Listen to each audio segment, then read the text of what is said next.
বিজয় দিবস, বাঙালি জাতির বুক ফুলিয়ে দাঁড়াবার দিন।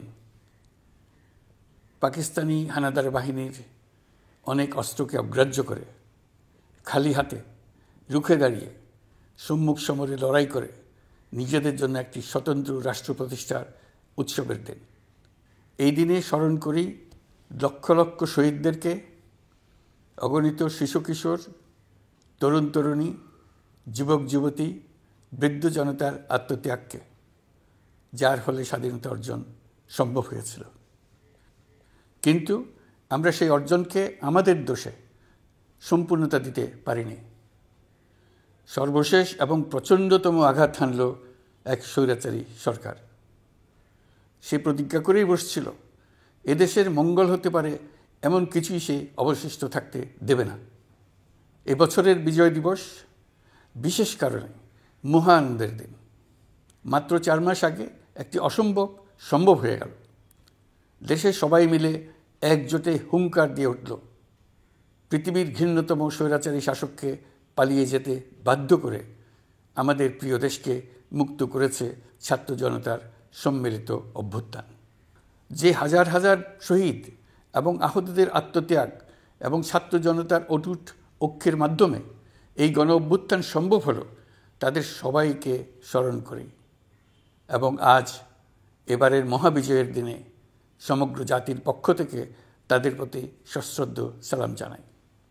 নাগরিক অধিকার ও মর্যাদা নিশ্চিতের জন্য, গণতন্ত্রের জন্য একটি বৈষম্যহীন দেশ গড়ার তাগিদে ছাত্র জনতা স্বৈরাচারীর রক্তচক্ষুকে উপেক্ষা করে রক্ত দিয়ে 4 মাস আগে নতুন বাংলাদেশ গড়ার জন্য যে ঐক্য গড়ে তুলেছিল, সে ঐক্য এখনও পাথরের মতো মজবুত আছে। মাত্র কয়েকদিন আগে জাতি আবার গর্জে উঠে সমগ্র পৃথিবীকে সে কথা জানিয়ে দিয়েছে। যখন পরাজিত শক্তি নড়ে চড়ে ওঠার চেষ্টা করছিল, সকল রাজনৈতিক দলের এবং সকল ধর্মের শীর্ষ ব্যক্তিদের এবং ছাত্রদের সমাবেশের মাধ্যমে এক কণ্ঠে সজোরে ঘোষণা দিয়েছিল, আমরা যে নিরেট ঐক্যের মাধ্যমে অভ্যুত্থান করেছি সে ঐক্য আরও জোরদার হয়েছে। 4 মাসের ব্যবধানে আমাদের ঐক্য কোথাও শিথিল হয়নি। নতুন বাংলাদেশ গড়ার সংকল্পে আমরা অটুট আছি। বহির্বিশ্বে চাতুর্যপূর্ণ প্রচারণা দিয়ে যারা আমাদের মধ্যে দূরত্ব সৃষ্টির চেষ্টা করছে, তারা দূরত্ব সৃষ্টি তো করতে পারেইনি, বরং সারা জাতিকে সগৌরবে উচ্চকণ্ঠে তার ঐক্যকে পৃথিবীর সামনে তুলে ধরতে উজ্জীবিত করেছে। পরাজিত শক্তি তাদের পরাজয় কিছুতেই মেনে নিতে পারছে না।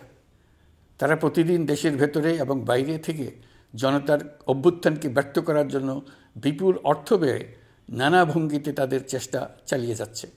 পাচার করা হাজার হাজার কোটি টাকা তাদের আয়ত্তে রয়েছে। তাদের সুবিধাভোগীরা সর্বত্র ছড়িয়ে আছে। আমাদের ঐক্য অটুট থাকলে তারা আমাদেরকে আমাদের লক্ষ্য অর্জন থেকে ব্যর্থ করতে পারবে না। সজাগ থাকুন, নিজের লক্ষ্যকে জাতির লক্ষ্যের সঙ্গে একীভূত করুন। পৃথিবীর কোনো শক্তিই আমাদেরকে আমাদের লক্ষ্য অর্জন থেকে বিচ্যুত করতে পারবে না।